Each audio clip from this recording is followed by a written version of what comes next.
atona ku Mana kandi irangije imyemeza n'umwami, bituma ngo ibintu biri muri Daniyeli bimenyekana, ariko bigaragara neza igihe Nebukadinezari yarotaga inzozi akazibagirwa, akavuga ngo abantu bose barapfa, ngo wari ugiye kwica abanyabwenge b'i Babuloni, aravuga ngo muzane n'abahungu bapfe nabo, kuko mu ishuri twabohereje nabo kwiga iby'ubwenge nabo barapfa.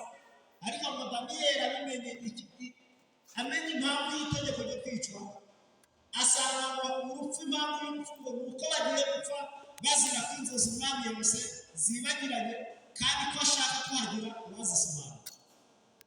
Daniyeli babwira ariyo cyangwa ngo mbabarira, uduhe umwanya njye na bagenzi banjye twiherere, tuzakuzanira amakuru, udusangize umwami, tumubwire inzozi yarose n'ubwo atakizibuka, ariko iyo dukorana nayo, haleluya, iduhishurira ibyo abantu batazi.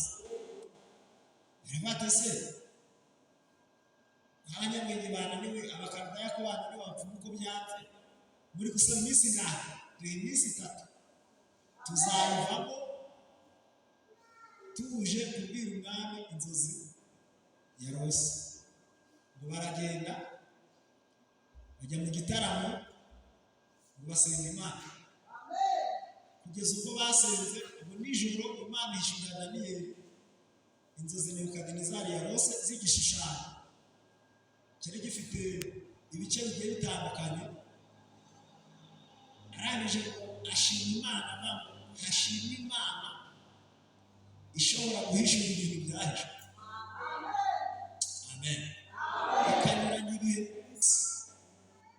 Daniyeli abyutsa bagenzi be bati noneho Imana namenye izi nzozi za Nebukadinezari nazibonye, nimuhumure ntabwo tugipfuye. Baramusanga, bwira ariyo cyati dushyira umwami tumusobanurire inzozi yarose. Imbere y'umwami ngo bagezeyo, Nebukadinezari ati ni wowe urambwira inzozi? Ati ndazikubwira, zimbwire. Ati ni warose igishushanyo gihagaze imbere yawe, umutwe wacyo ntiwari izahabu. Nebukadinezari ati weho uhawe kugororerwa, uhawe kuba umuntu ukomeye. Haleluya. Kuko ibintu ushoboye nta munyabwenge mfite wabishoboye. Si ni ibiki byagwishanye? Aravuga ati dufite Imana dukorana nayo, ikorana n'abakiranutsi. Imana ishimwe. Baramubwira ati igihimba cyayo, ibirenge, aravuga ati ye, bamusobanurira n'impamvu y'icyo gishushanyo, ngo ntibabonye n'ibuye ngo ryavuye mu kirere ngo rigakubita icyo gishushanyo kikamera. Aravuga ngo iryo buye ritari kuba n'intoki z'umuntu. Aramusobanurira ubwo bwami bw'izahabu ni wowe nyagasani. Imana yakugiriye neza, iragukomeza, iragukuza, uba umwami w'abami, nta muntu ukuvuguruza, ibyo ushatse nibyo bibaho. Ariko ubwo bwami bwawe buzasimburwa n'ubundi bwami, buzakurikirwa nubwo buveho, nabwo bukurikirwe n'ubundi bwami, nabwo buveho bukurikirwe n'ubwami, kugeza ubwo iryo buye rizaza rigaheruka ubwami bwose, rikabusenya guhinduka ubusa, kuko hazaba hari ubwami buganje isi yose. Nebukadinezari yumva akunze Daniyeli, imaze kumenyera ko akaze, ngo nibwo nawe yavuze ati nk'umuntu ukomeye, noneho ngiye kubona porofise nkazana abayuda n'abakura i Buyuda nkabageza inaha, kankora ikigirwamana mu izahabu. Hasigaye abayuda bakiramye, abantu bose bakiramye. Ubwo abayuda baraba bivanze muri cyo, nzatangariza isi yose ko nta yindi Mana ibaho. Abayuda babeshaga isi ngo bafite Imana imwe, ko nabo bayobotse Imana ya Nebukadinezari, ko ari njyewe ukomeye. Noneho ndashaka ko tukijyana mu kibaya abantu bakakikwitabira. Nebukadinezari umushinga barawutegura, mu gihugu yari ayoboye abamamaza twese Imana n'abayuda barimo. B'abahungu bibuka Imana yabafashije mu minsi ya kera, bamenya ko itagihinduka, baravuga uko yari iri kera n'uyu munsi kandi ntikizaho. Muri ibyo birori byo kweza Imana y'izahabu, ikigirwamana cy'izahabu, Nebukadinezari aravuga ngo umuntu utari gukiramo aricwa ajugunywa mu itanura, nibwo rupfu arapfa. Abahungu batatu arabata ibyo n'iterabwoba, nidushake dupfa ariko ntituzayoboka Imana yakozwe n'intoki z'umuntu, kandi tuzi Imana yatugaburiye ikadutunga mu busabusa tukabaho. Iyo niyo tuzakora. Ngo barazana abaririmbyi bavuza amakondera, bavuza imyirongi, ngo bakikubita imbere, kugeza ubwo bamaneko banetse basanga ngo hari abahungu batatu batakoze ibyo abandi bakoze. Babwira Nebukadinezari ati kuba mubaraye hasi, babahungu ho gushyira imbere basuzuguye itegeko ry'umwami, kandi umwami uzi ko udasuzugura. Nebukadinezari ngo yegutse ngo arabahamagara, Saduraka na Meshaki, munyitaba, nimwe mwabyitumye cyangwa ni umuntu wabashutse? Baravuga ati nta muntu wadushutse, ni biri muri twe. None se ko ndabamerera nabi, nabahaye amahirwe yawe tukongera tugasubiramo mukubara, n'irihe Mana nishingikirize irabakiza amaboko yawe? Icyambere ndagira ngo mbibutse ko iyo mwishingikirije nabateye ibuyuda n'abakurayo, iyo Mana mwakandishaga ngo ntibamugera hera n'ahera cyane. Twe twarahinjiye bakavuga barakandagira barakongera n'ikimenyime. Dore ibyo nasahuye, nazanye amazahabu, nazanye ibikombe. Iyo Mana itarabonetse icyo gihe, muribwira ngo muri iri tanura iratinyuka umuriro bakiza amaboko yawe? Baramubwira ngo oya, dufite Imana nubwo itagaragara. Haleluya. Ntabwo twayizana n'amaboko ngo tuyikwereke, ariko ibyo ikora birayigaragaza. Ati se iragaragara no mu muriro bwawe? Baramubwira ngo iyo dukorera Nyagasani ibasha kudukiza itanura ry'umuriro ntidushye, ariko naho itadukiza hari uko tuyizi, tuyifiteho amateka. Haleluya.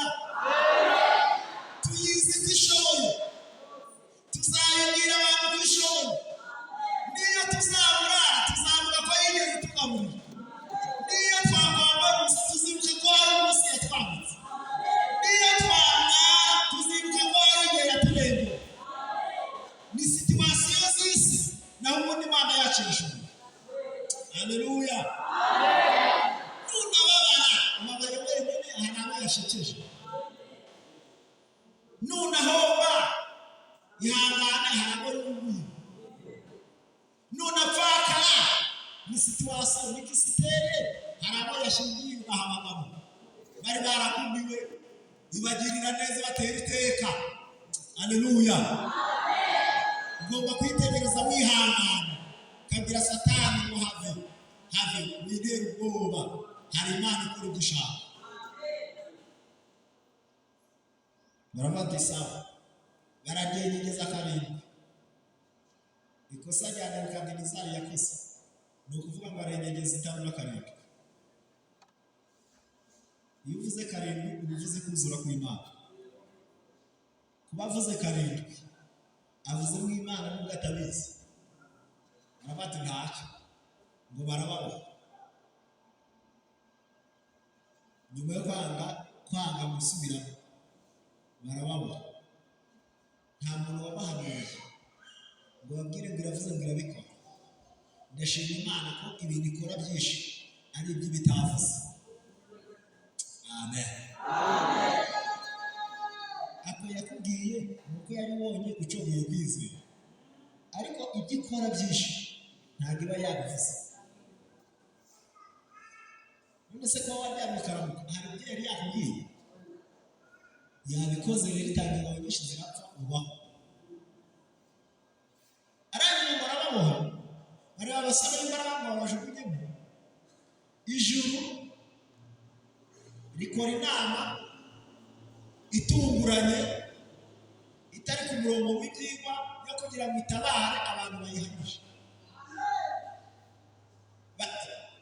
Icyari ku murongo ni uratabara.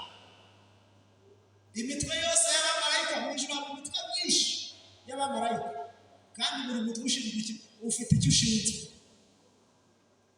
Barabaza ati ninde watabara? Gaburiyeli ati mesaje yanjye kubabwira ko bihangana ko nyuma yaho urabatabara. Oya dushaka wata. Mikayeli ati navuduka. Umuvuduko wawe se wagerayo batahiye? Nyamara nagera ati oya.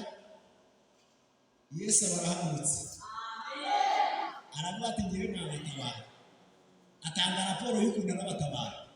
Uragenda mu we muvuduko uratumura ku buryo bagera bose bakabataraje. Yesu ati ngewe data uzi ko bishoboye. Icyambere n'amazina wanyise anyemeza ko nabatabara, kuko izina wampaye Yesaya yararihanuye aravuga ngo azitwa Emmanuel, bivuze ngo ni Imana iri kumwe. Ati rero ku bw'izina ryanjye ndabatabaye. Haleluya. Haraho Yesaya yavuze ngo biremwe nonaha. Biremwe nonaha. Ubwo ni ibintu bitari bihari. Kuba Yesu yitwa Emmanuel, icyo nicyo nimukundira. Hari igihe utamuboba ariko ujya wumva ko izina rye risobanura ko ahari. Barangije ngo barababoha, babajugunye mahano kuko yitwa Emmanuel. Ngo bagera mu itanura basanga yabatanzemo. Nebukadinezari ngo agiye kuguruka ngo abagabo wa kane avuga ko asa n'umwana w'Imana. Yavuze ko nta mwana ibaho ariko imwereka umwana. Ntabwo Imana ifite ibintu byo kwisobanura. Niba imweretse umwana ivuze ko ihari. Iyo umwana ahari ni uko se ahari. Ubwo se wabona umwana akavuga ngo mbese se arahari? Niyo se aba yaravuye ku giti? Aravuga ngo mbonye uwa kane asa n'umwana w'Imana. Adekarara avuga ngo ndatsinzwe. Imana y'Abayuda iragaragaye. Ahubwo mbagiriye inama abari bagiye inyuma, ngendo uwa feke ntacyo nicyo, habonetse Imana ishoboye, nimuyiyoboke, ni inyamaboko. Haleluya. Ibasha gukiza bene ashakaga. Ngo arabahamagara, bwira Dawudi ahamagara abahungu batatu ati Saduraka na Abedenego na Meshaki nimunyitabe tujye ku meza noneho dushyikirane. Iyo umuntu atsinzwe yemera imishyikirano. Abati murifuza iki? Mumbwire noneho uti sha ntabwo nabemeraga ariko noneho ndabemeye. Abari bikisi imbere y'ikigirwamana baravuga ati natwe iyo tubikora tuba twanditse amateka. Ntabyo wakora kuko bifite ba nyirabyo. Hari igihe umuntu atoroka amasengesho cyangwa yakwihagarara kubera gutinya itegeko akaza yariye akabona narashonje akavuga ati si naruhiye iki. Ukabona inzara irakwemeje, ukabona abatavuyemo, ukabona unatashya ari bazima, ukavuga ati uruzi ngo mfushe umunsi wanjye wese. Bakavugana n'itangurisha ati ndabakomeje bagiriye neza. Nawe ukajya bati wapi nubwo ivuze hose ariko njye ntabwo ndimo. Ukamwicira kubera ko hari ibyakunaniye. Ariko ngo aba bahungu bavamo babwira Nebukadinezari ati tanga itegeko utazasanga Imana ya Saduraka bazamwica. Nebukadinezari ati icyuma cyandike, hamamazwa Imana yacu. Ati icyuma cyandike, ati uzayivuga nabi nabo bazamutema. Barabyandika baravuga ngo Mana turakubonye. Nubwo batubazaga neza muri 115 yaravuze ngo kuki abanyamahanga bavuga Imana yanyu. Barasubiza aho babonye umwanya wo gusubiza. Baravuga ngo bajyaga babitubaza ariko noneho nubwo batayitubonaho ariko iri mu ijuru. Ni uko yakoze ibyo yashatse. Arangije ibyo barabyandika. Nebukadinezari nyuma y'ibyo ngo nibwo yubatse umurwa, yubaka umujyi ugezweho ahakuramya Imana yandi yabonye ikiza bene Kaleni ngo yikubita mu gatuza arabambana igikomeye. Biravuga ati okay, ubwo ukomeye, ubwo hari aho umugejeje ukihenura, reka mujyane ahandi uzavayo wongeye kumenya ko ari igikomeye. Biramubwira ati vayo, tinkurikire.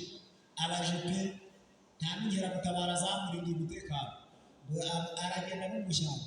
Biramubwira ngo ngaho mushyize aha imyaka 7 n'ishira, nzongera mugarukeho. Ngo ararisha, arahurungura ukagira ni ihene. Abaho no muri guverinoma ye nta n'uwigeze amwibuka. Abantu ntibamutekerezaho kugeza ubwo yagarutse avayo ngo inzara zarabaye nk'izisiga, ahitira mu biro agati nsanga nta nakudeta mwakoze, ariko mpamvu zikurinde undindire mu ishyamba n'igipagani kimeze kuri ibi. Ati none ngaruye no ku ngoma, hasingizwe Imana y'Abisiraheli. Aleluya. Nishyira ku ngoma. Jehova yaravuze gushyiraho abana, nishyiraho n'abagaragu. Irakomeye guhamagara umuntu ntarare ku isi.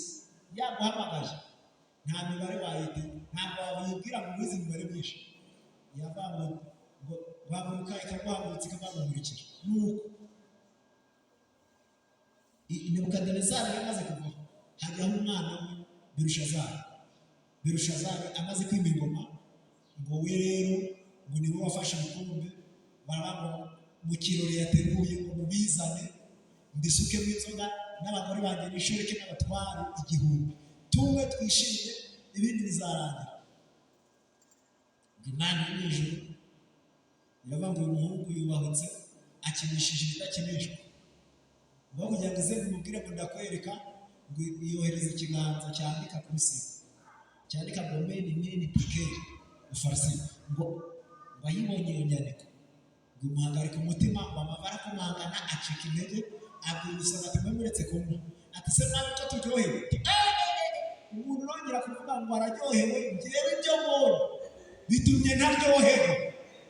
Ubonye iki? Ati muze mugerageza ahubwo mugikiriza abanyabwenge n'abapfumu n'abakarudayi ngo barage babone inyandiko, bayoberwa ururimi rwayo. Yari inyandiko y'ijuru. Ngo ahagarika umutima bati none se iyi nyandiko murananiwe kandi Imana indimi twize ntabwo twigeze tubona bene iyi nyandiko. Ngo none harusha umuhogo hahamuka. Umugore warabimenye, ngo aramusanga ati mugabo wanjye kumbi ntabwo akiri kunywa, bikamusanga ngo wihumure ko mu gihugu cye harimo umuntu atazi. Aleluya.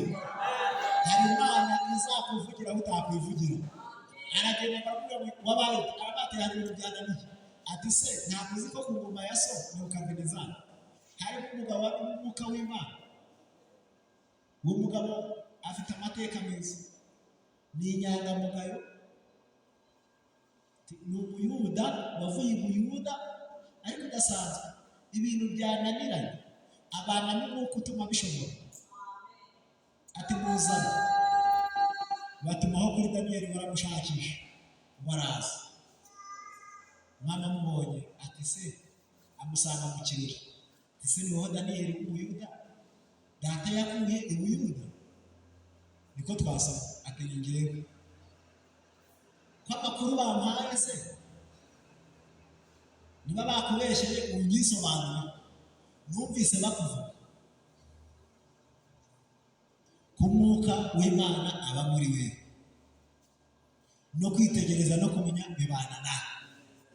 Ibyo bintu bakuvuzeho nibyo sibyo? Aravuga ati bamvuze ukundi. Aleluya. Bamvuze umwuka we aba muri gihe kuko niko nteye, niko mbayeho, niyo karagiteri yanjye. Tinikuri, tinikuri.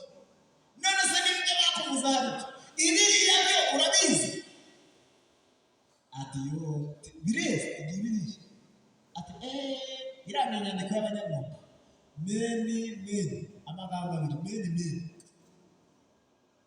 birasobanuye ngo Imana imaze imyaka imaze kugoma ishyiraho iherezo kuko yamushyize ku gipimo ugasanga udashyitse iriya niba kwirukana mu biro usezerewe ku kazi nta zindi komantere ingoma yawe hawe abamedi n'abaperesi ngo ye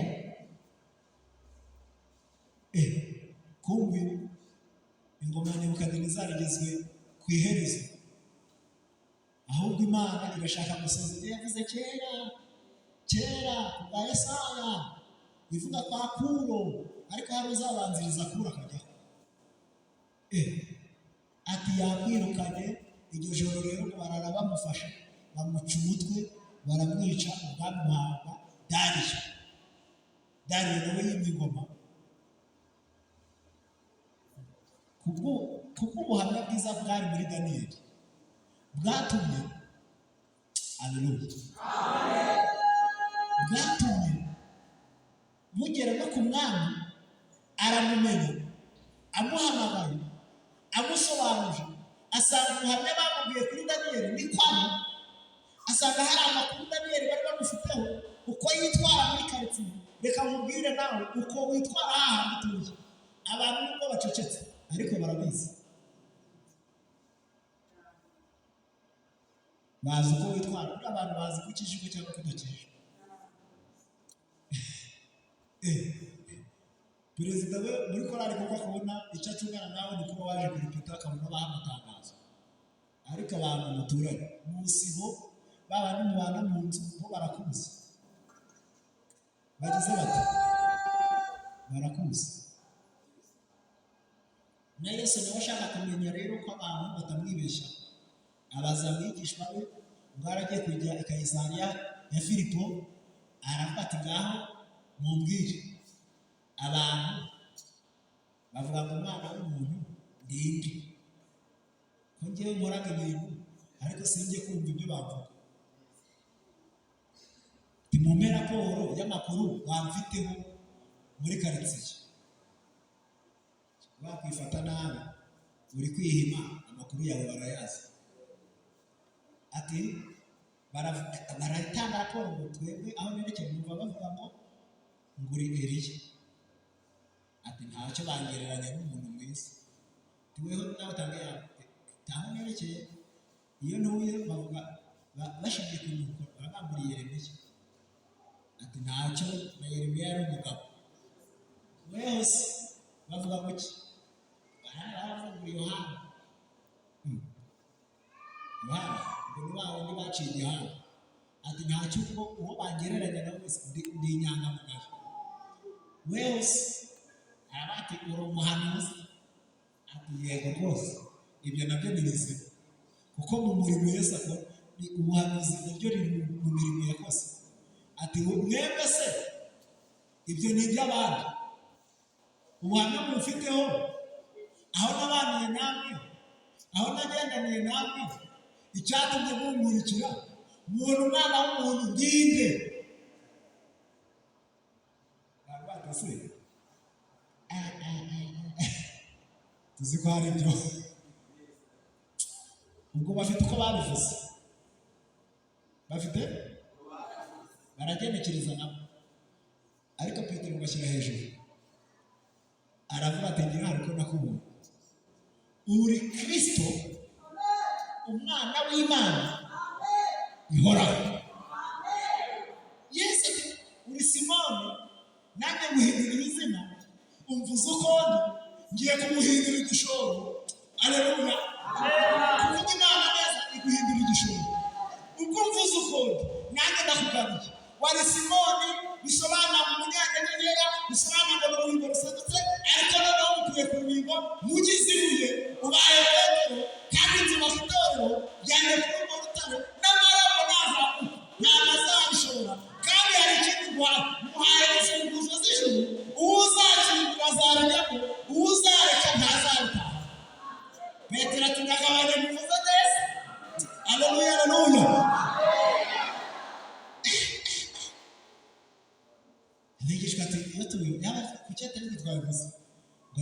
rwose inyama n'amaraso bikubwiye ibyo, ahubwo ni data wa hehe.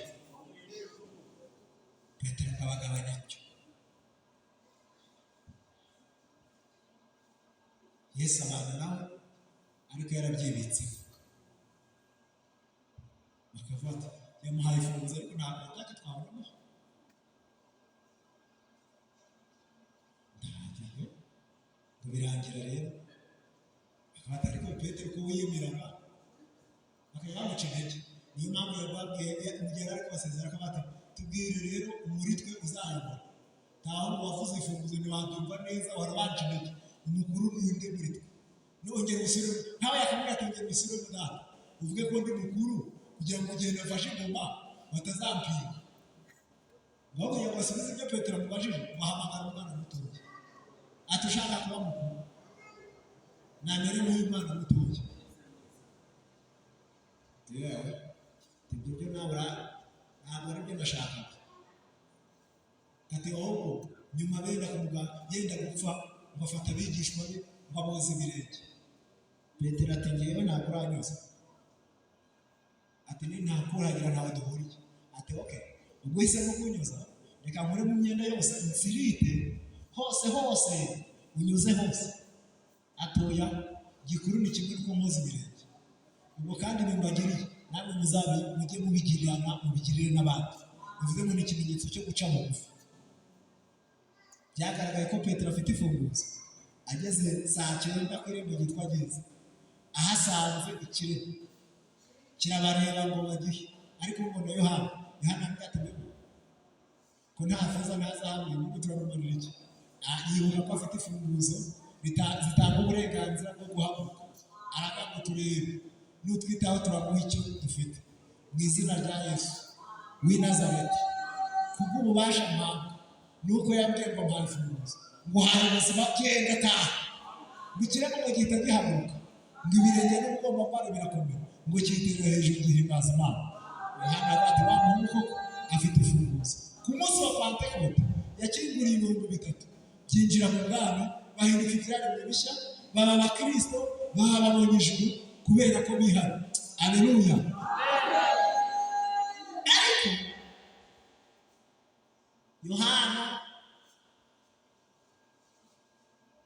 Yohana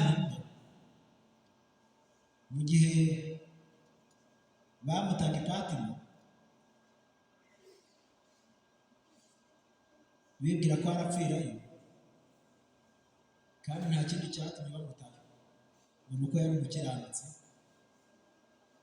mubanye na Yesu neza, bamushyira Patimo ngo apfireyo, bibwira ko bamuhennye ariko ntiyapfirayo kubera ko Imana yaramwemeraga.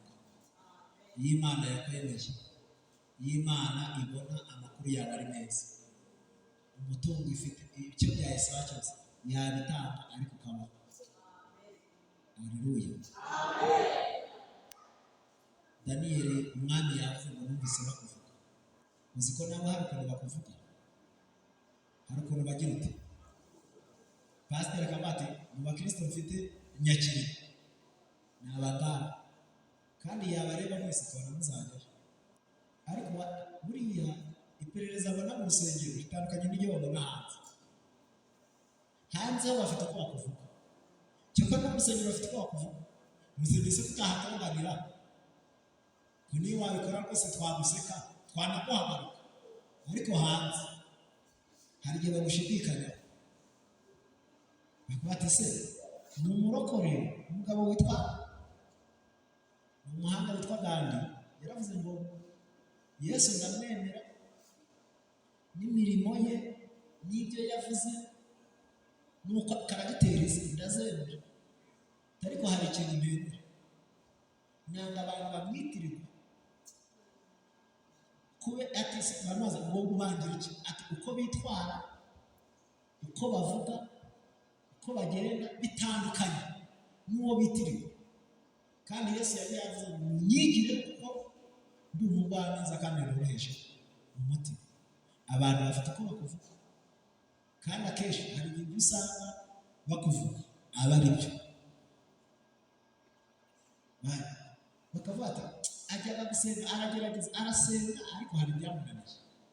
ntugasenga ndetse n'abo musengana barakuzi tarasenga ariko yagera kuri aka niwe harakamuna aririmba akunda korali ariko aririmba adakiza umwana arabanga numvise bakuvuga hari n'ibintu Imana yumva bakuvuga siporo Sodomu bigeze bayivuga Imana ikabatereka agiye kumva ko ibyo bahavuga ari ukuri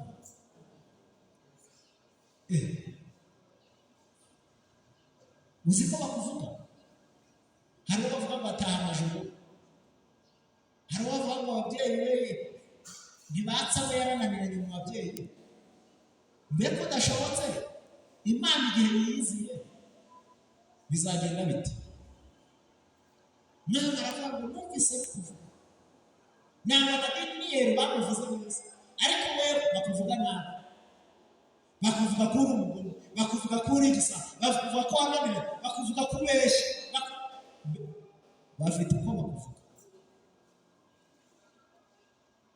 ndetse n'impaka ziri mu bantu bamwe ati kwakijijwe abandi ati ni umupagani ni uko atarahura nawe ni uko wowe ntabwo umuzi umubona agenda hari n'ubona ntabwo nageze umuntu aravuga ati turiya se uriya uri kureba ari kubeshya abaturage b'Imana uriya ni umunyamanyanga abwira amakuru yabo ati kandi twagize ndi kumuharabika tureka mwereke anyereke ibimenyetso bifatika ndabati niyo mpamvu Yesu yavuze ngo bavuga ngo mwana ntabwo aribo bazajya mu bwami keretse abakora ibyo data mu ijuru agira ute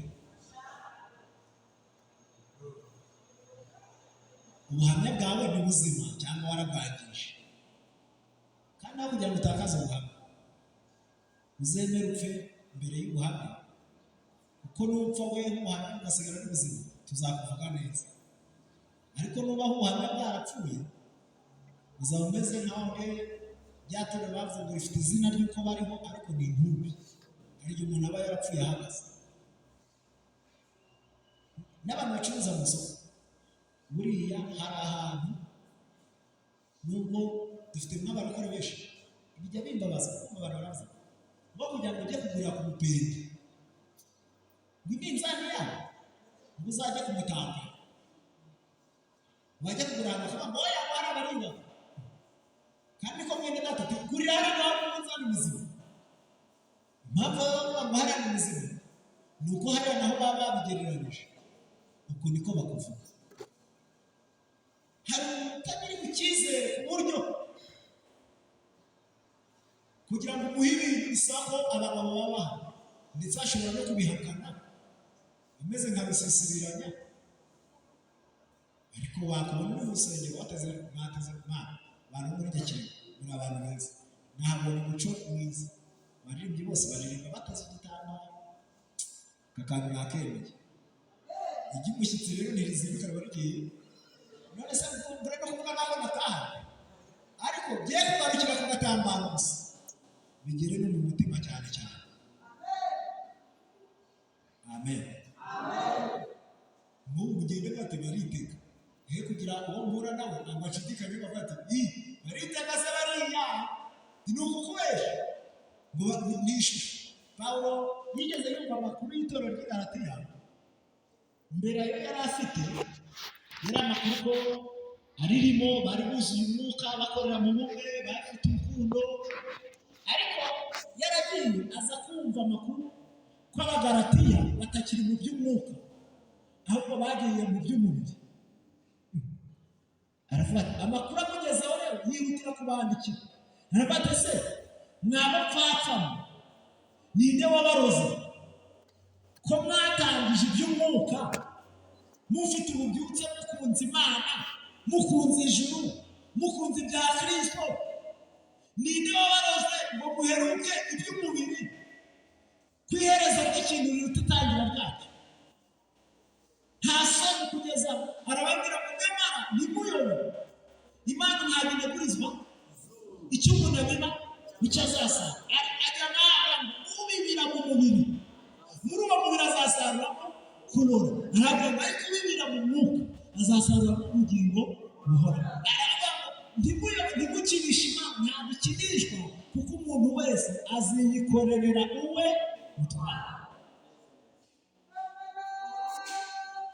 None bakuvuga bati Imana iduhaye umugisha, muraririmba, ushobora kuririmba ariko Imana itakwemera, nibyo byashoboka. Nshobora kuririmba, nshobora kuvuga ubutumwa, nshobora Imana ikaba ati sinzi, uri inkozi y'ibibi. Cyane cyane ikuvuga, ikureba aho abantu batakureba, hahandi hiherereye, hahandi uba witwikiye, amaso y'abantu utakiyabona yabirose, aho niho Imana iba iri kubitera ikirebera. Niyo mpamvu izitura umuntu wese ibikwiranye n'ibyo yakoze. Itaritura haba hakiri itsinda, ko amakuru mabi bagufite Imana nayo yari kuziho, kuko bavuga ko hari ibyo umuntu aba yiyiziho abantu batabimuzi. Umuntu akaba azi ko umuntu yakoze ati sinajya mu ijuru, akabuze ushingiye ku bintu yize, abata yawe nidohora, iramutse idohoye nazajya, nawe ubwawe nta cyizere bifite. Hari ibyo umuntu aba yiyiziho abantu batamuzi, ngo hari ibyo abantu baba bakuziho wowe utabyiyiziho. Nibyo, hari ibyo n'ibyo Imana ibikuziho abantu nabo batabikuziho. Ibyo ni byo by'umuntu bagenda agira bigiye bitandukanye. Hakaba ibyo abantu bakuze ariko nawe ubyiyiziho, bati yewe bavuga ko ndi umuntu bakaba bati kugeza ubwo na Sawuli agiye gushaka Dawidi, uretse Imana habaye ikamusukaho umwuka wayo, bakagenda hamira inzira zose ngo abaturage babona Sawuli bari guhanuka, bati na Sawuli yahanuye n'ubugome bwe. Bakabona hari igihe umuntu ahanura yatungurana akavuga ati anagaragara ati nanjye manza nzahanura, kubera uko bakuzi, kubera uko witwara, bagereranya, bashyiramo imibare n'ibimenyetso, afata manza atari Imana imuvugiye, nubwo yabikuvugiye ariko uko kuzi. Cyane cyane imbuto zacu nizo abantu bakeneye kuruta amagambo tuvuga. Imana idufashe mu izina rya Yesu. Hari agasimba kamwe gafite amabara y'umukara n'umweru, uruhande rumwe kari gafite umukara kandi ni umweru, kanyuze ku bantu, gaca mu nzira kigendera, bari haraguru n'abari hepfo, buri wese abona ibara agasimba kamwerekeje. Uwabonye umukara abwira uwabonye umweru ati ngiye mbonye umukara, uwabonye umweru abwira uwabonye umukara ati ngiye nabonye umweru. Batangira kujya impaka, mujye kureba neza, twe twabonye umukara, abandi ati twabonye umweru. Ati nanga mukobwa mujye muvuga ibyo impaka zirahari. Agasimba kabonye ko abantu bari gupfa ubusa, karaza karabatereka ngiye gukinana abantu no kujya bapfa ibyo batazi. Karagaruka karebye, uwabonye umweru abona umukara, uwabonye umukara abona arabati yewe twe gupfa ubusa, kano gasimba karavanze. Hari abantu bavanze, akaririmba avanze, agasenga avanze, yego Mana, akavuga ijambo ry'Imana agize ati wamureba bati Mana, uriya muntu uhagaze mu kintu cyavuga ngo ni umukozi wawe baraguhamagara, ubu ufite na bariya, nanjye manza nzajyayo. Twe gutuma izina ry'Imana rituba ku bwacu, ahubwo duharanire ko izina ry'Uwiteka ry'imirimo yacu myiza.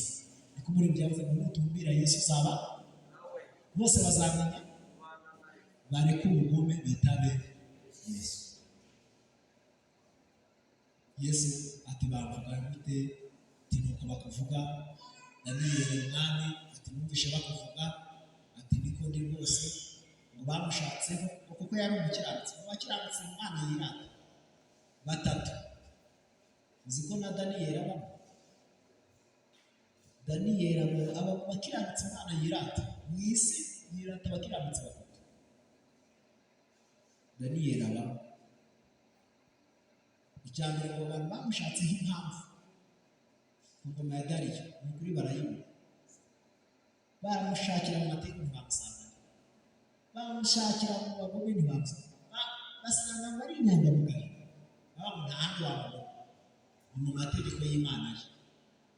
Aho ho wamubona yasenze, wamubona ari kuririmba, wamubona yuzuye umwuka wera, wamubona ari yashoboye gusobanura ibintu byananiranye. Birangira bamutegera ngo mu minsi 30 ntazasenga Imana, arushaho kuyisenga, bamuta mu mwobo kubera gukiranuka, kuramuburanira n'umwobo, bituma Imana itanga ingabo nyinshi, yohereza mu mwobo itangamo amahoro, Daniyeli araramo.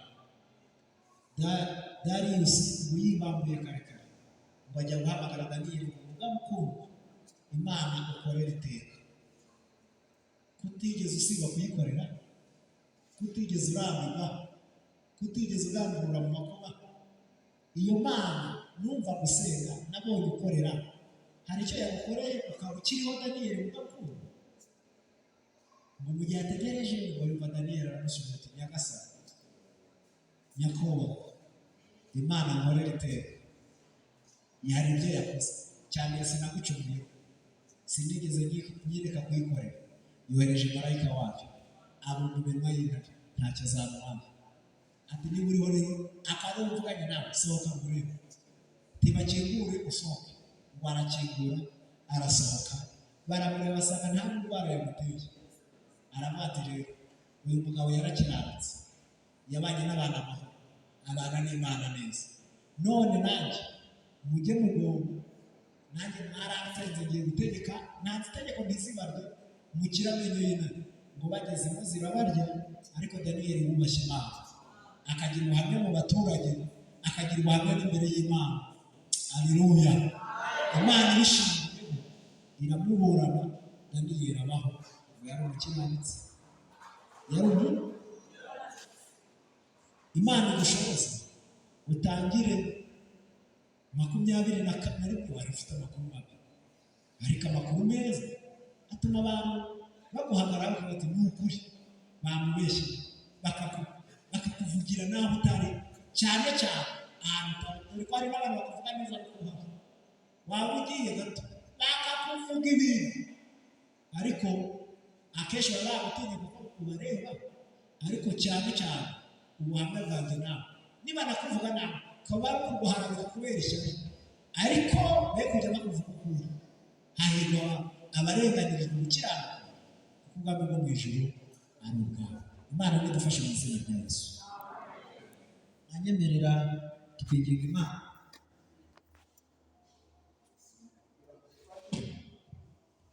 idufashe, wibwire Mana, ndashaka kugira ngo umfashe, unshoboze, umpe imbaraga zo guharanira gukora ibyiza, kugira ngo amakuru mabi yaramfitweho amveho, kuko niko Pawulo yabwiye Abakorinto, arababwira ngo iyo umuntu ari muri Kristo Yesu aba abaye icyaremwe, ibya kera biba bishize, ahubwo byose bihindutse bishya.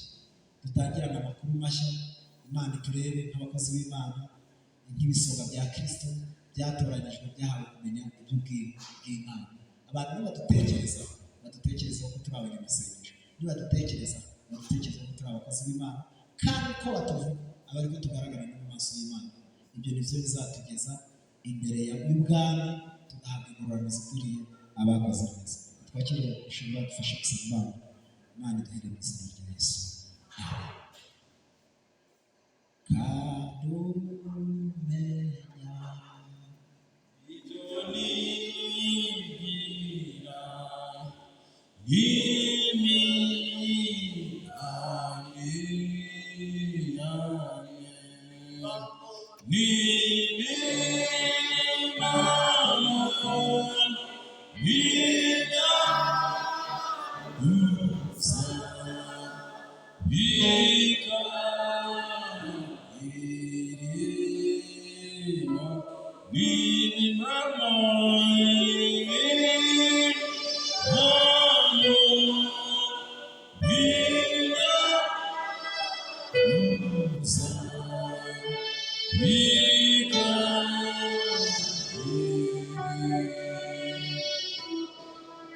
Murakoze mwese Imana yacu, murakoze turagushimiye kubera ko wabanye natwe kandi ukaba waturinze twebwe abaje guterana uyu munsi. Reka izina ryawe rikomeze ryagucubahiro, kandi icyo nzi ni uko buri wese nk'uko tumaze kumva mu ijambo ryawe yerekera kose abakozi bawe ugendanaga nabo kandi ukabashoboza igihe bahuraga n'urugamba rwakomereye. Twumvise uburyo ki Daniyeli uriya yahuraga n'ibintu bikomeye kumutabara, yagera imbere y'umwami akabona ibisubizo kubera ko Umwuka Wera yarimuriwe, kandi bavuye ngo ari umukiranutsi bagendanye nawe bakorana nawe ndetse nawe ukorana nabo kubera ko ukujwe mu ruhande rwabo. Niyo mpamvu rero kuba turahangara turasengera bene data n'abashiki bacu, nubwo iminsi turimo ari iminsi mibi, iminsi igoye, iminsi ikanyutse, benshi baragiye iminsi bahumanya, ariko turasenze mu gihe turimo tubashe kugira ubuhamya bwiza nk'ubwo abakurambere bacu bagaragara ku buhamya bwiza. Turabasenge barinde cyane uko bagenda nk'abanyabwenge, kandi ucuruzi bw'umwete kubera ko n'iminsi nayo Mwami atari myiza. Nuko turabasenge rero aho tuba, aho tubana nabo, aho tugenda, imirimo dukorana nabo, turasenze mu izina rya Yesu ngo n'ubundi nibabona imirimo yacu myiza azahera kuba ari kuzirata mu ijuru. Nubwo bitunanira bikaturushya, ariko twizeye amagambo yawe byose birashoboka. Mu izina rya Yesu Kristo, ubundi bwo ugendanaga n'abigishwa bawe ndetse babaza ikibazo bereka yuko mbeseye ubwo tugenda kumwe n'abantu hirya no hino bakanyitegereza mu bavuga yuko ninde, ariko bavuga yuko bamwe bagira ibitekerezo bitandukanye, bamwe baravuga ngo Eliya cyangwa se ngo Yohana Umubatiza cyangwa umwe mu bahanuzi, ariko bagati none si bambonye gutyo mwebwe turi kumwe iyo mubonye ngo ninde, ariko Petero yuzuye Umwuka Wera, nuko baravuga mubonye mbona uri Kristo wera Imana ihoraho. Haleluya. Nuko mu gihe turimo baravuga kuguhamya, ariko baravuze ngo Petero we si inyama n'amaraso ituma bishirika iyo ngibyo, ahubwo ni Umwuka w'Imana Data aguhaye. Nuko uramuraga rero mwereka yuko n'ubundi mu izina rya Yesu uri Petero n'ubundi ntuzubaka itorero ryawe. Turasengera mu Mana yacu reka igihe turimo igihe gikomeye, igihe gikakaye, igihe turije, twebwe abana bawe duheze kuguhamya kandi ushize amanga. Urakoze kuko natwe tugukomeye amashyi menshi n'inyundi. Mana yacu yitwa n'ubundi uzakomeza ayikubana natwe umugaraga wawe tugejeje ijambo ryawe, naho turamusengeye komeza ubane nawe kandi umwagure kandi umukomeze, kandi amagambo duhaye n'inyigisho duhawe n'imiburo duhawe buri wese uri ahantu yateze amatwi mubize icyo akwiriye gukora mu mubiri we. Urakoze Mana no kutugirira neza, nubwo Satani agenda guhiga adutakaza akatwereka yuko ijuru ritahari, ariko tuzituye umwanya ijuru rihari, kandi hazaritahayo n'abandi babandi bamukiranukiye. Urakoze kuko natwe rero kandi kutuneshereza. Urakoze kubwumvise Mwami Mana yacu, ikimbaraga zawe, amahoro yawe, urukundo rwawe, ineza yawe, amaraso yawe byose byongere bikurikire iyo turimo tubashe kugira turabakiranutsi. Urakoze kuri mu ruhande rwacu, mu izina rya Yesu Kristo Umwami wacu urakoze. Amen.